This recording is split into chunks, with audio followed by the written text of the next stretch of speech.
Meus irmãos, graça e paz. Todo mundo usou esses microfones, mas só eu que fiquei engraçado, né?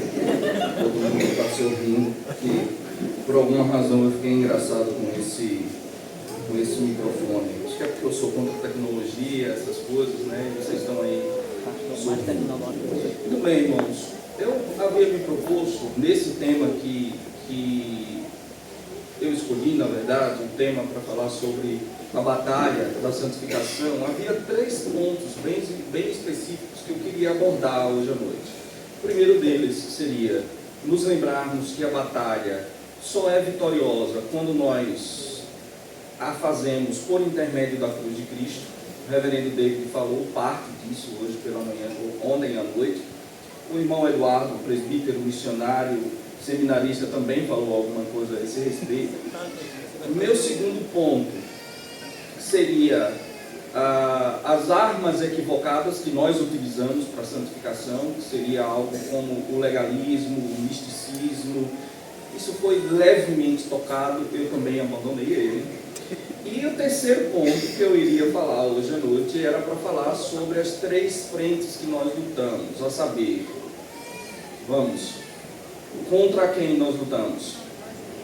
O mundo, a carne e o diabo. De alguma forma, o reverendo David e Eduardo tocaram nesse assunto, falando especificamente sobre Satanás. Então, me restou falar sobre o mundo hoje. Eu vou tentar mostrar a vocês que a Bíblia fala muitíssimo a respeito da necessidade que nós temos de santificação. E um dos grandes problemas que nós temos é que esses 3 inimigos dos cristãos, o mundo, a carne e o diabo, eles não trabalham separadamente como se nós tivéssemos três frentes de batalhas diferentes, mas esses 3, eles agem em conjunto, mancomunados, a fim de que nós sejamos parecidos com o mundo, a fim de que nós não reflitamos a luz da glória de Deus na nossa vida e, claro, a fim de que nós percamos essa batalha. Para isso, para mostrar isso, eu quero que você abra sua Bíblia em Apocalipse, capítulo 17. Melhor, capítulo 18. Eu vou ler o capítulo 17, quase todo, mas eu quero que você se concentre comigo no capítulo 18, especificamente no versículo 4 desse capítulo 18. Nós vamos ler juntos esse capítulo 18, verso 4.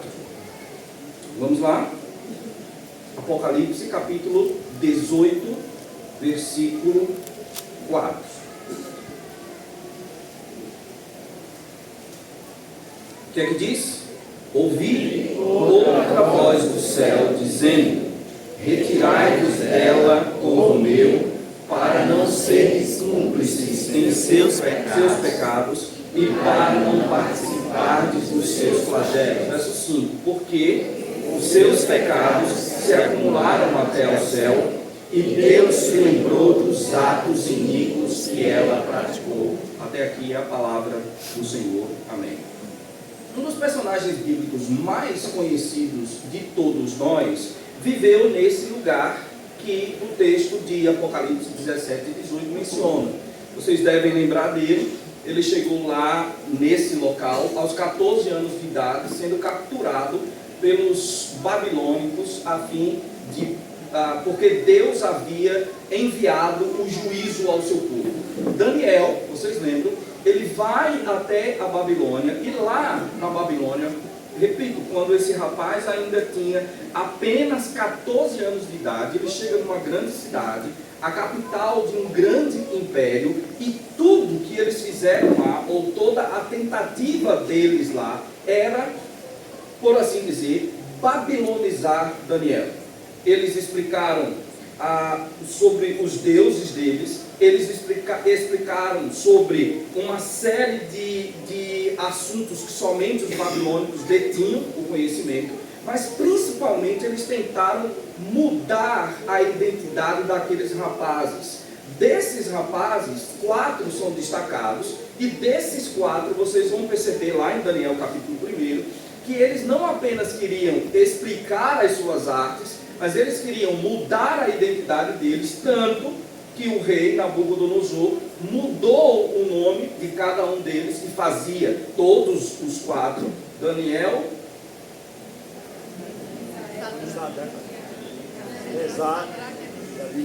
não, aí são os nomes babilônicos, eu estou falando dos nomes judeus. Isso aí, 4 nomes que faziam menção a Deus, e os nomes deles foram completamente mudados a fim de que eles lembrassem de quê? Dos deuses babilônicos, ao invés de lembrarem dos deuses do Deus, na verdade, a quem ele servia. Essa grande cidade, a cidade da Grande Babilônia, ela é vista nas Escrituras como o símbolo do mundanismo, o símbolo da devassidão, o símbolo do anticristo, o símbolo de como o sistema do mundo tenta atrair o povo de Deus, a fim de que o povo de Deus não seja santo, como o reverendo David disse ontem à noite, não seja separado por Deus, distinto de todo mundo, a fim de servir a Deus e a fim de refletir a glória de Deus. Mas quando nós chegamos no Novo Testamento, e de forma mais específica, aqui nesse texto, capítulo 17 e capítulo 18 do livro de Apocalipse, a palavra Babilônia, ou a ideia da Babilônia, ela vai tomar proporções muito maiores do que as proporções que tinha lá em Daniel capítulo 1 até o seu capítulo 12.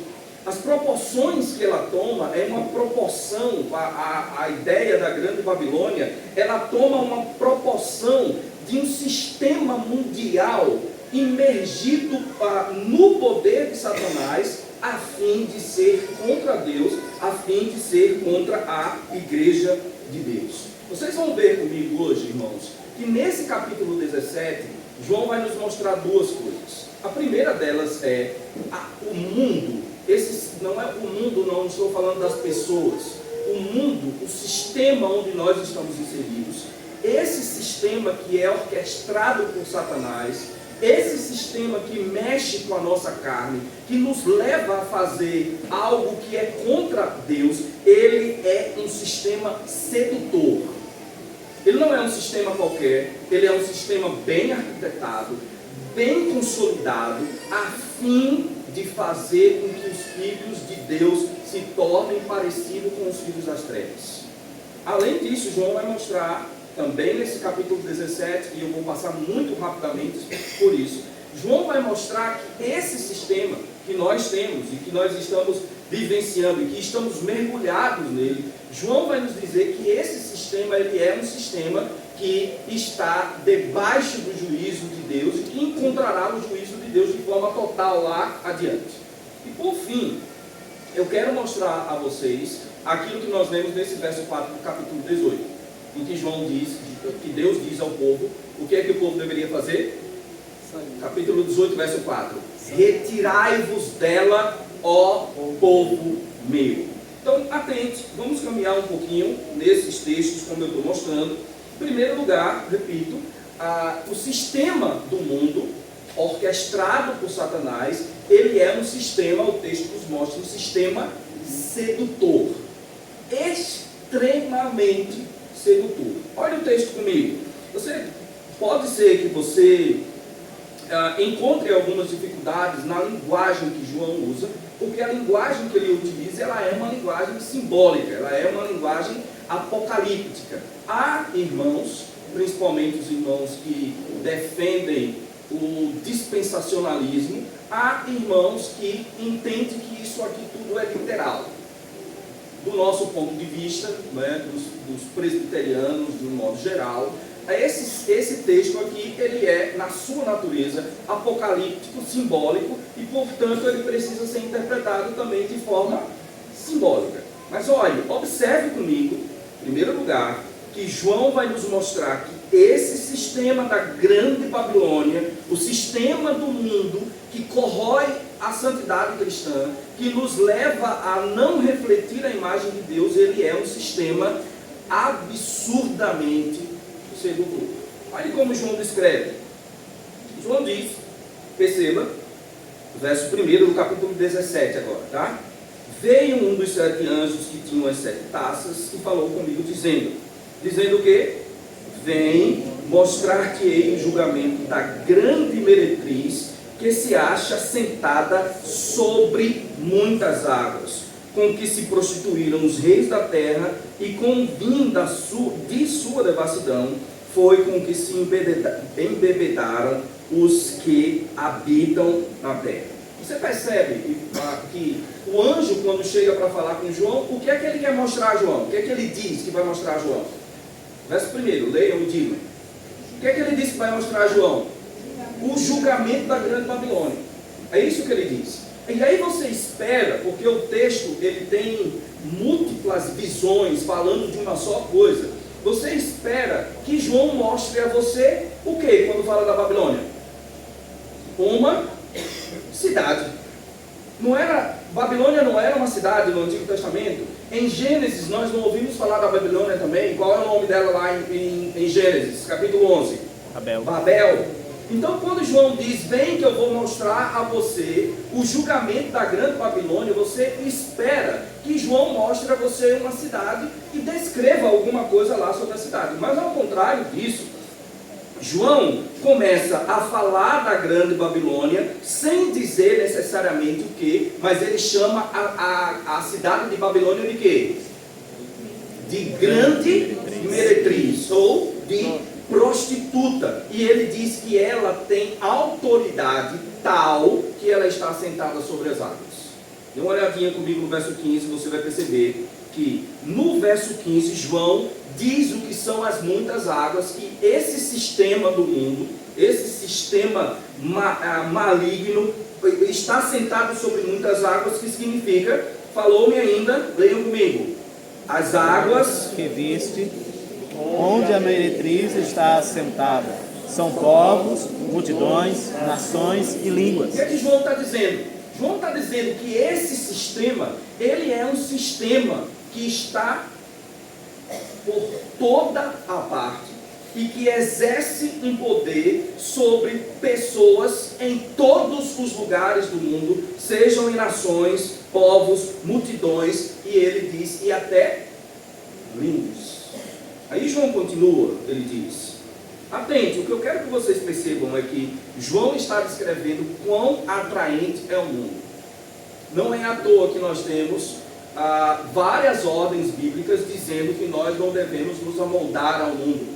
Romanos capítulo 1, verso 1 Romanos 12, verso 1 e 2 diz, rogo-vos, pois, irmãos, pela misericórdia de Deus, que entregueis os vossos corpos por sacrifício vivo, santo e agradável a Deus, que é o vosso culto racional, e não vos conformeis com este século, ou com este mundo, mas transformai-vos pela renovação da vossa mente.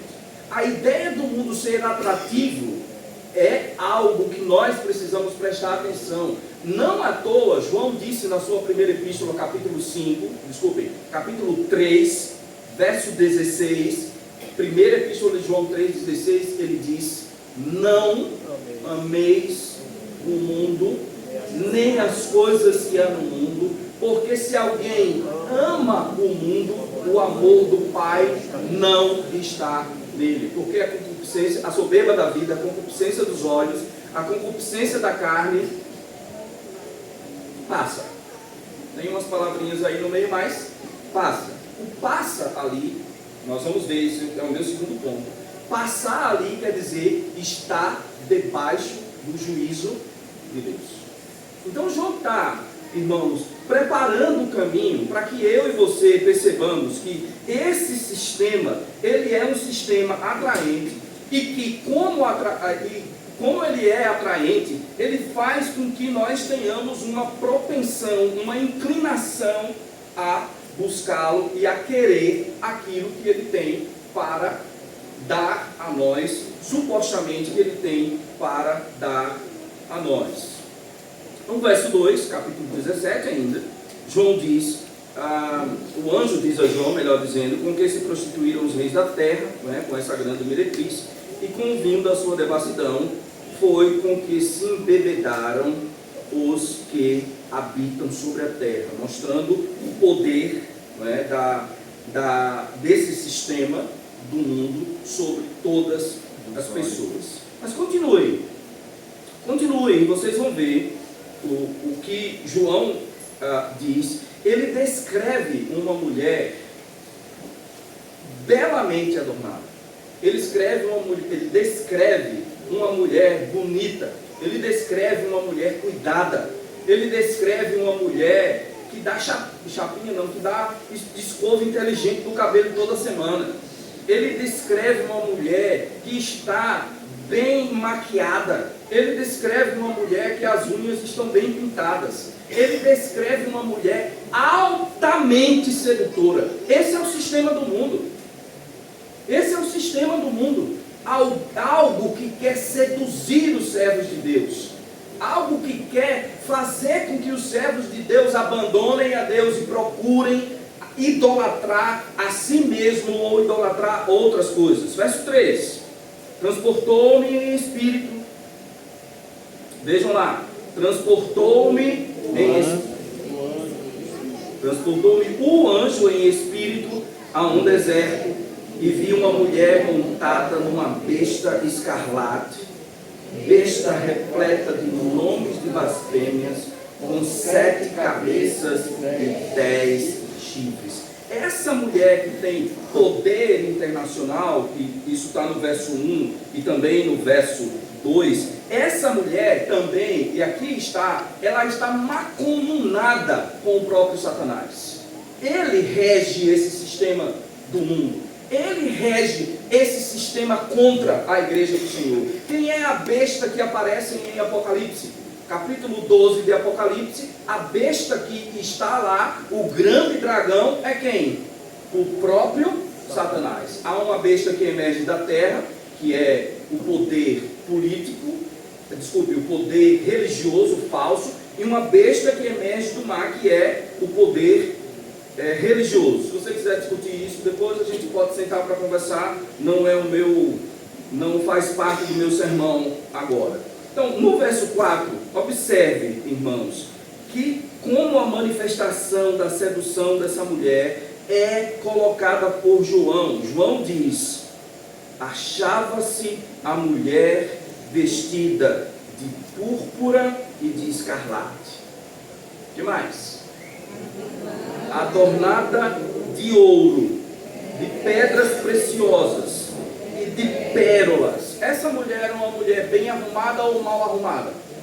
Bonita ou feia? Bonita. O sistema do mundo é esse. O sistema mundano é esse. Eu costumo dizer aos jovens da igreja que a gente fala que cristão não deve namorar com não cristão.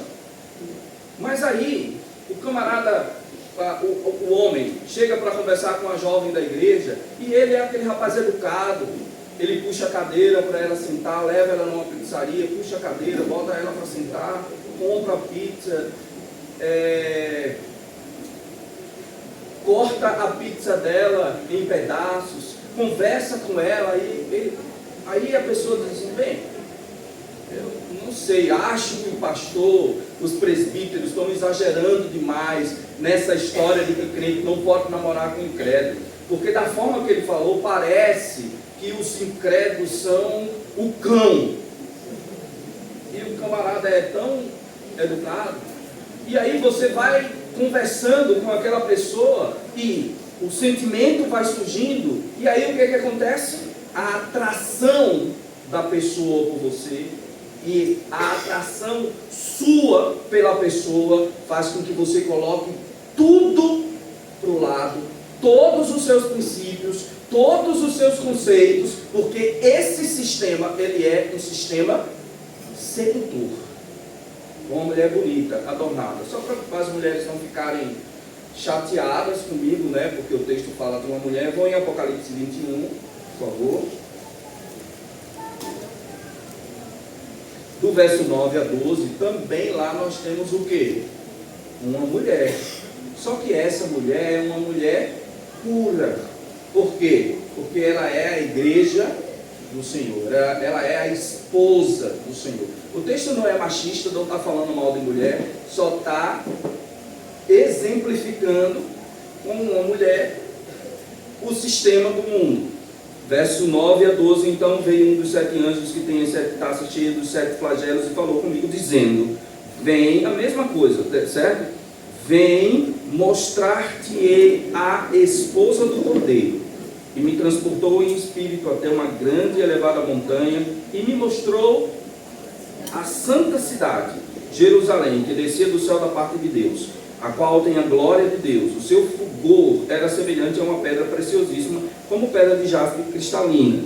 Tinha grande e alta muralha, 12 portas, e junto à porta 12 anjos, e sobre elas nomes inscritos, que são os nomes das 12 tribos de Israel. Então, avance comigo. Além disso, o texto diz que ela tem na mão o quê? Volte lá, capítulo 17. O que é que ela tem na mão? Um cálice de ouro. Desse cálice de ouro, entretanto, dessa mulher, uma mulher sedutora, não é? Uma mulher prostituta, o que é que sai do cálice dela? Transbordante de abominações e com as imundícies da sua prostituição. Aí João agora vai fazer o quê? Identificar quem é essa mulher. Quem é essa mulher? Na sua fronte achava-se escrito um nome, um mistério: Babilônia a grande, a mãe das meretrizes e das abominações da terra. Então vi a mulher embriagada com o quê? Com o sangue dos santos e com o sangue das testemunhas de Jesus. E quando a vi, admirei-me com grande espanto. Eu, se fosse João, teria me admirado também. Por quê? Porque o anjo diz no verso 1, João, venha e eu vou lhe mostrar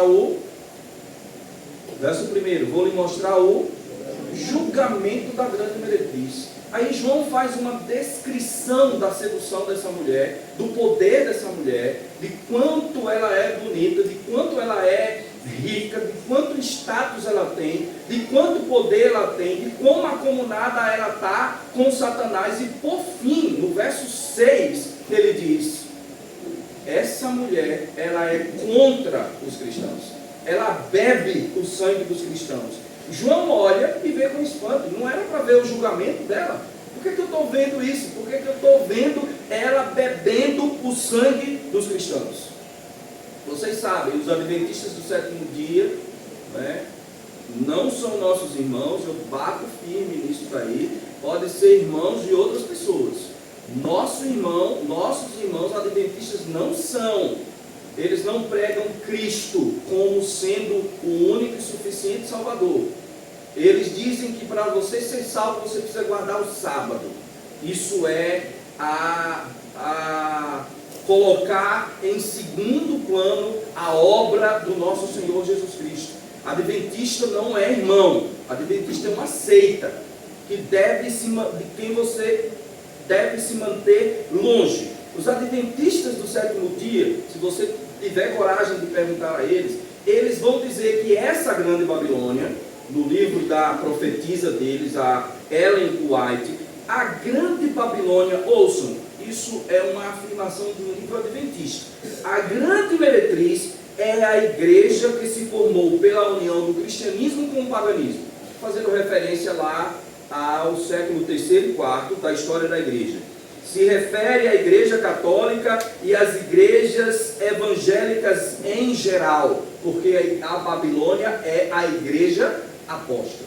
Do ponto de vista dos adventistas, nós somos a grande meretriz. Outras igrejas evangélicas, que não eles, são a grande meretriz. A igreja católica é a grande meretriz. Outros acham que a grande meretriz aqui seria a Jerusalém do primeiro século, porque não recebeu o Senhor. Ou outro ainda acha que a Babilônia é Roma, porque Roma perseguiu duramente os cristãos. Mas esse texto aqui, irmãos, está bem claro que é um sistema de proporções mundiais cuja finalidade é destruir quem?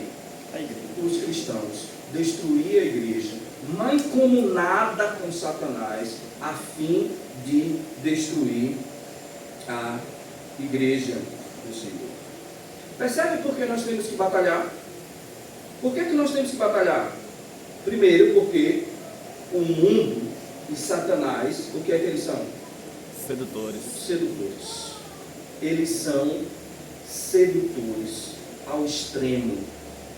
Sedutores ao extremo. Essa coalizão maligna de Satanás e do mundo, ele encontra um outro problema ou um outro aliado dentro de nós, que é o quê? A nossa própria natureza pecaminosa. É mais fácil pecar ou não pecar? Respondam, é mais fácil pecar ou não pecar? Pecar. É mais fácil pecar.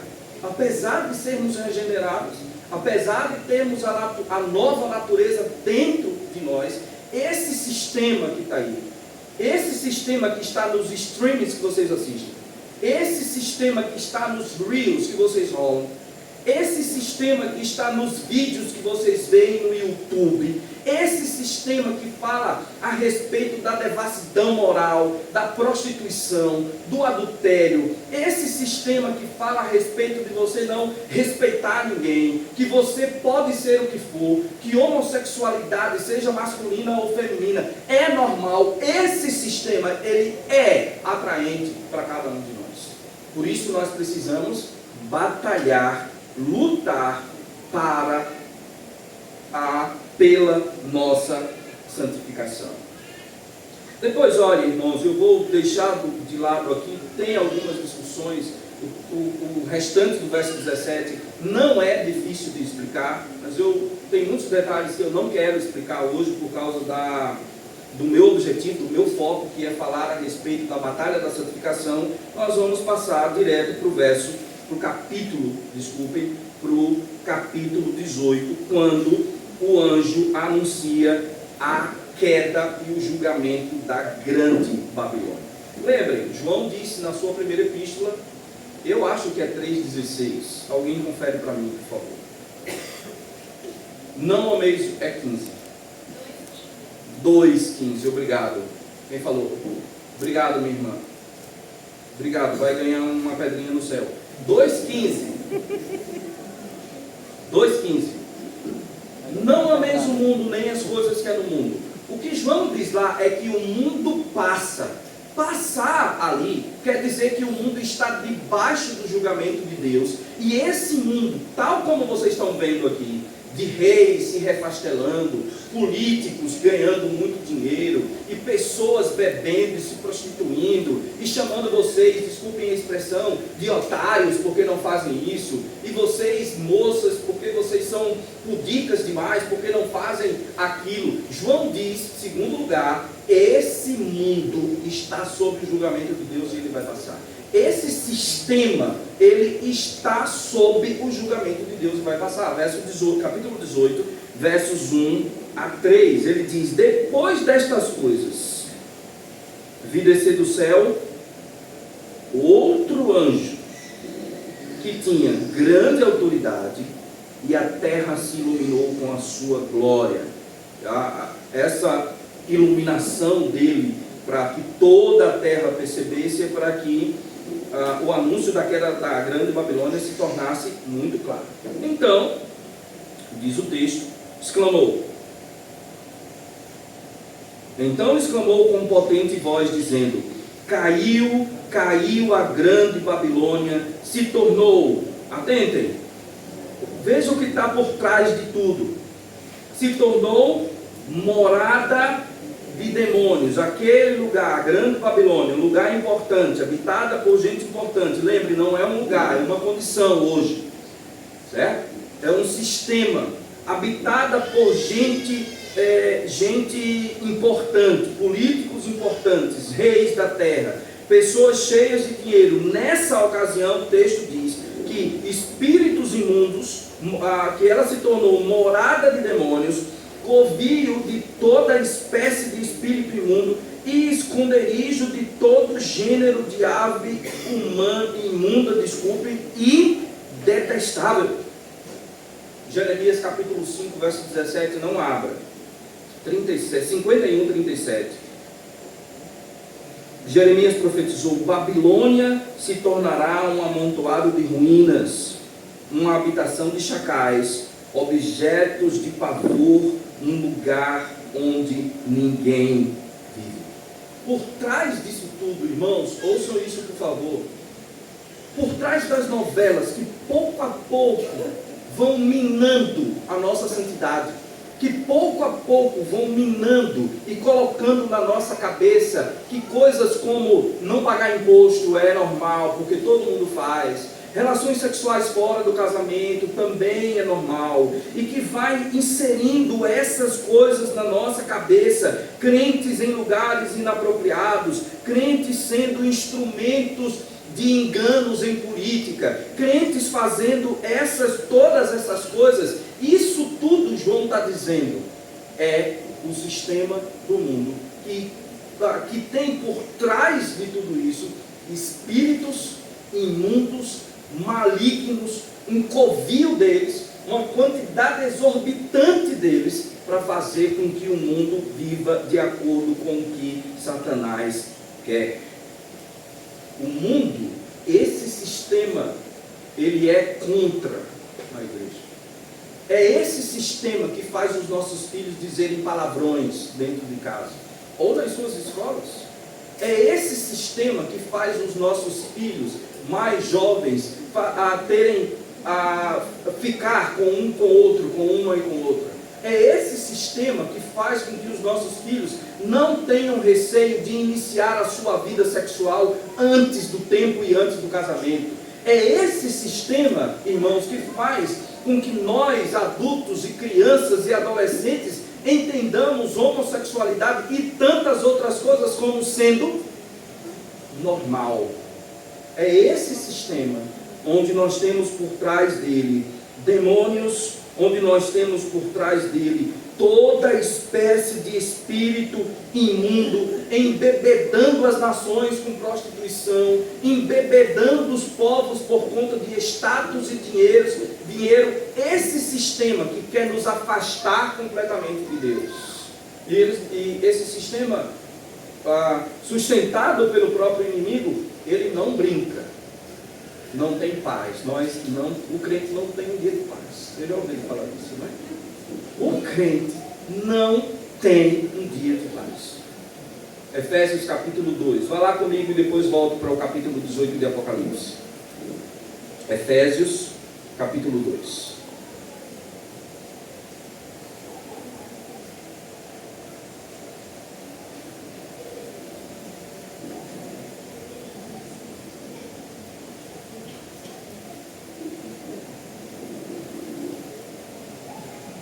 Veja como Paulo descreve esse mundo, as pessoas e o mundo. Ele vos deu vida estando vós mortos nos vossos delitos e pecados, nos quais andastes outrora. As pessoas, nós andávamos nos nossos pecados outrora. Por quê? Segundo, de acordo com o curso desse mundo, esse sistema que nós estamos falando, segundo o príncipe da potestade do ar, do espírito que agora atua nos filhos da desobediência. O que é que nós fazíamos? Andávamos de acordo com o mundo, com Satanás, e por fim, andávamos de acordo com a carne. Verso 3, ele diz: entre os quais também todos nós andamos outrora, segundo as inclinações da nossa carne, fazendo a vontade da carne e dos pensamentos, e éramos por natureza filhos da ira, como também demais. Mas Deus, louvado seja Deus, sendo rico em misericórdia, por causa do grande amor com que nos amou, estando nós mortos em nossos delitos e pecados, nos deu vida juntamente com Cristo, pela graça sois salvos. Amém. Esse sistema, irmãos, que nós vivemos no mundo, essa ideia que nós temos de ter carros novos o tempo todo, Ou esse sistema que nós temos, que quanto mais namoradas nós temos, quanto mais namorados nós temos, quanto mais dinheiro nós temos, quanto mais roupas de grifes nós temos, quanto mais festas nós temos, quanto mais viagens nós temos, mais nós somos felizes. Esse sistema está debaixo do juízo de Deus e ele vai passar. E nós temos que lutar. Isso é um outro incentivo para que nós lutemos pela nossa santidade. Lutamos porque esse sistema é um sistema sedutor, lutamos porque esse sistema é um sistema que está debaixo da ira de Deus, e terceiro, lutamos pela nossa santidade porque o próprio Deus disse: retirai-vos dela, ó povo meu. Verso 3 e 4. Pois todas as nações têm bebido do furor da sua prostituição. Com ela se prostituíram os reis da terra, também os mercadores da terra se enriqueceram à custa da sua luxúria. Então, depois de descrever isso, depois de descrever a sedução, depois de descrever o julgamento de Deus sobre a grande Babilônia, sobre esse sistema, o que é que João diz? Retirai-vos dela. Ouvi uma voz do céu dizendo: retirai-vos dela, povo meu. Esse é o aviso. Ou em outras palavras nós podemos dizer: santificai-vos. É o que o anjo está dizendo. Se retire desse sistema, procurem renovar a mente de vocês. O grande problema que nós temos é que nós nascemos nesse contexto. Os nossos filhos vão para a escola e ouvem os professores dizendo que tudo isso é normal. Nós assistimos televisão e estamos lá as pessoas dizendo que tudo isso é normal. Agora as pessoas perderam a vergonha do que dizer. É trisal, é 4 pessoas morando juntas, é homem com mulher, é pessoas que dizem que pega mulher, que pega homem. É uma sem-vergonhice tão grande que está exposta no texto e a gente mesmo assim não espera isso. E João diz: retirai-vos dela. Uma voz do céu, na verdade, não é nenhum anjo. Ouvi outra voz do céu dizendo: retirai-vos dela, povo meu. O mundo, aqui nós não estamos falando mais de uma Babilônia geográfica. Nós estamos falando de um sistema.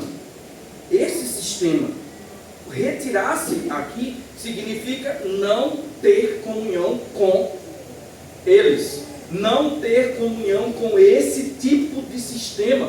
Não ter comunhão com o pecado. João termina o verso 4 dizendo: retirai-vos dela, povo meu, para não seres cúmplices em seus pecados, e para não participardes dos seus flagelos, porque os seus pecados se acumulam até o céu, e Deus se lembrou dos atos iníquos que ela praticou.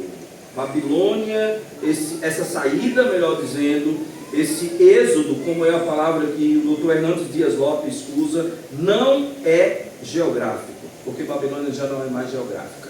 Ela é mundial, não é mais específica. Significa não ser enganado pelo mundo, significa não participar dos pecados do mundo, significa não participar das seduções do mundo. Eu permaneço no mundo, mas não sou do mundo. Eu vivo uma outra realidade. Deus me transformou, Deus mudou a minha vida para sempre. Duas aplicações aqui, e eu já vou encerrar. A Evelyn deve voltar olhando para o celular como quem está dizendo: vai passar da hora. Não, tem tempo, muito. Primeiro lugar, ouse ser firme. Há um livro escrito chamado Ouse Ser Firme, que é um comentário de Daniel, de um escritor chamado Stuart Oliver. É fabuloso o livro. Se você puder, compra, editora Fiel, se eu não estou enganado. O que é que aconteceria com o mundo se ele encontrasse jovens destemidos, jovens que amassem ao Senhor acima de todas as coisas e que resolvessem ser fiéis a Deus na sua faculdade, no seu trabalho, na sua escola, nos seus círculos de amizade? O que aconteceria? Como seria isso? Um jovem, uma jovem, pessoas, homens, mulheres, que estão naquele lugar, mas não participam das piadinhas sujas. Não participam dos bullies sujos que são feitos. Não participam de grupos onde as pessoas fazem aquilo que não devem. O que aconteceria? Irmãos, isso já foi testado. Foi testado com o mesmo personagem que eu falei no início. O nome dele era Daniel. Sofreu toda a pressão em Babilônia. Sofreu toda a pressão para esquecer quem ele era. Esquecer o seu próprio nome. Esquecer o seu Deus. Esquecer os sacrifícios que fazia. Esquecer os princípios e os conceitos. Todos eles, porém, verso 8, Daniel resolveu firmemente não se contaminar com as iguarias do rei. Enfrentou possivelmente professores soberbos, explicando as grandes descobertas que a Babilônia tinha feito naquela ocasião.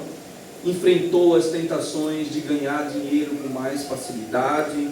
Enfrentou a depravação e a prostituição que acontecia ali na Babilônia.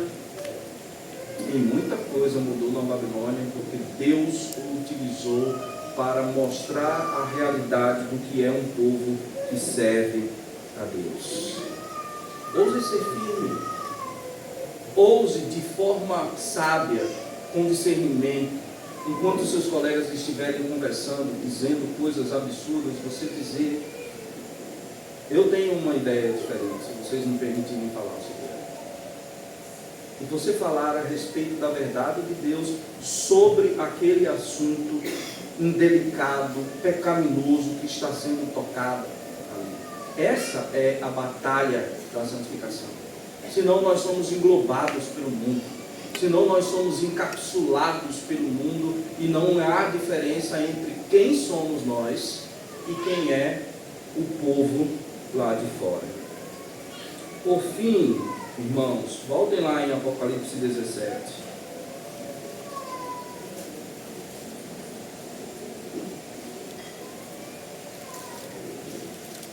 Lembrem, além de não se admirar com os finos manjares que você encontrará por aí com tanta facilidade, e eu sei que é um preço muito caro que nós temos que pagar por dizer não a esse tipo de coisa. Apesar de tudo isso, às vezes as luzes do mundo são tão fortes que a gente fica confuso no que a gente vai fazer. Ficamos confusos em tomar certas decisões. Este mundo está debaixo de uma expectação horrível de juízo e fogo vingador, prestes a consumir os adversários, como diz Hebreus capítulo 10, verso 25. Conclua comigo, a partir do verso 6 até chegar ao verso 8. Leia comigo, capítulo 18 de Apocalipse, versos 6 a 8. Dai-lhe em retribuição como ela retribuiu, pagai-lhe em dobro segundo as suas obras, e no cálice que ela misturou bebidas, misturai dobrado para ela. O quanto a si mesmo se glorificou e viveu em luxúria, dai-lhe igual medida tormento e pranto, para que diga consigo mesma: estou sentada como rainha, viúva não sou, pranto nunca hei de ver. Por isso, em um só dia sobrevirão os seus flagelos, morte, pranto e fome, e será consumida pelo fogo, porque poderoso é o Senhor Deus que ajudou. A única forma de nós vencermos e nos santificarmos é lembrarmos da vitória de Cristo sobre o mundo. Verso 14, inclusive, do capítulo 17, vai falar sobre isso. Que eles pelejarão contra o Cordeiro e o Cordeiro os vencerá. Nós temos que batalhar. Nós estamos, de fato, irmãos, num campo de batalha. Um campo de batalha, porque esse sistema, ele é sedutor, ele está debaixo do juízo de Deus, e porque Deus diz que nós devemos nos retirar dele, porque se nós continuarmos e formos cúmplices dos seus pecados, nós também vamos receber os mesmos flagelos que eles haverão de receber. Que Deus, irmãos, tenha misericórdia de nós e nos ajude. Amém. Amém. Vamos orar. Fique em pé, por favor.